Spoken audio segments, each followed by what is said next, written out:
শুষ্ক মৌসুমে কোথাও পানির দেখা মিলত না।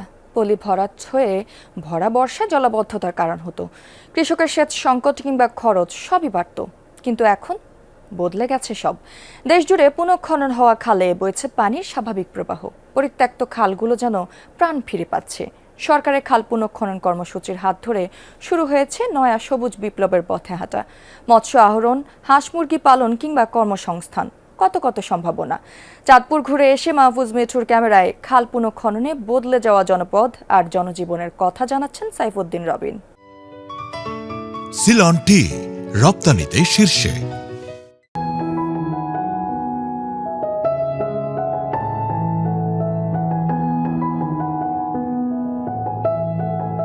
চোখে আরাম লাগছে। এঁকে বেঁকে চলে গেছে ডাকাতিয়া নদীর দিকে চাঁদপুরের ঘোষেরহাট বিশ্বখাল, যেটি কদিন আগেই পুনঃখনন করা হয়েছে। সেই খালের এমন দারুণ রূপ স্থানীয়দের জন্য ছিল অকল্পনীয়।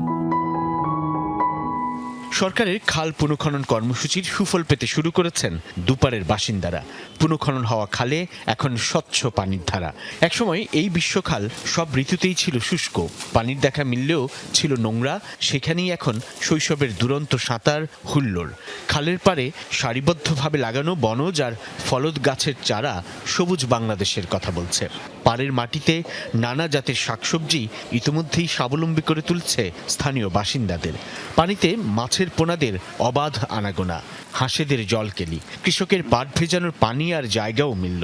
যেন সরকারের খাল পুনঃখনন কর্মসূচির মধ্য দিয়ে মরা গাঙে প্রাণের সঞ্চার। যার আরেক উদাহরণ নারায়ণগঞ্জের এই ত্রিবেণী খাল। ঘন জঙ্গল বনে যাওয়া খালে এখন শুরু হয়েছে পানির প্রবাহ, প্রাণের প্রবাহ। আগে খালে পানি থাকতো না, দিনকাল আইলে নদী থেকে নতুন পানি আসাতে আমগো পুরান পানি নদী চলে যায়, আবার নতুন পানি আসে, এভাবে সাথে সাথে মাছও আয়। হাঁস মুরগি অনেক ইন্ডিয়া বেড়া দিয়া হাঁস মুরগি এনে চললো থাকলো। নদীতে থেকে মাছ আসতেছে, আমরা নিজেরা মাছ ছেড়েছি বিভিন্ন প্রজাতির, দেশীয় প্রজাতির। আগে পানি ছিল না, পাট ভিজাইতে পারতো না, পাট আসতো না, পাট নষ্ট হয়ে যেত। এখন পাট ভিজাইতে পারতেছে। ফসলি জমি আর জনপদের বুক চিরে নদীর সঙ্গে নদীর সংযোগ ঘটিয়েছে এই খাল। এঁকে বেঁকে বয়ে যাচ্ছে পানির ধারা। যে খাল এতদিন ছিল অবহেলা আর অনাদরে, সেই বিশ্বখাল পুনঃখননের মধ্য দিয়ে সৃষ্টি হয়েছে নতুন সম্ভাবনা।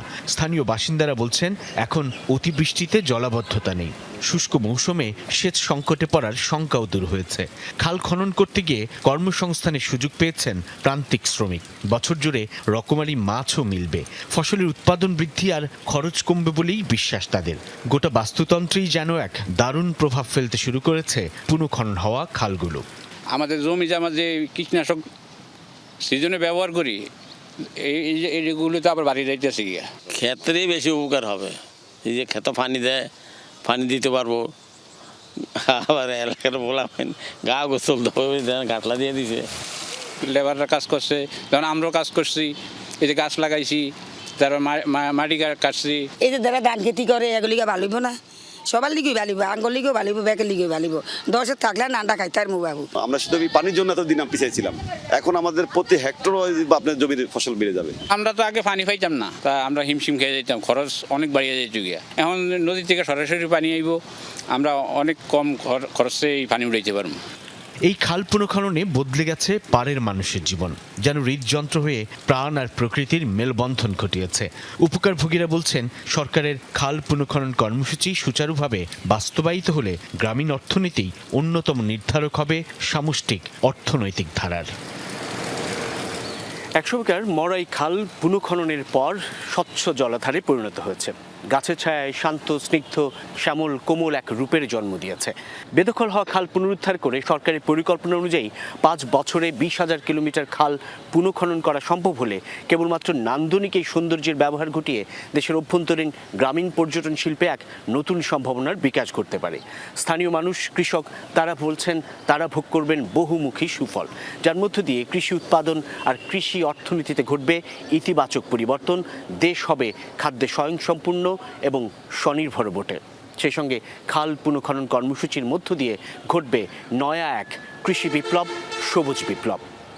সাইফুদ্দিন রবিন, যমুনা নিউজ, বিশ্বখাল, চাঁদপুর।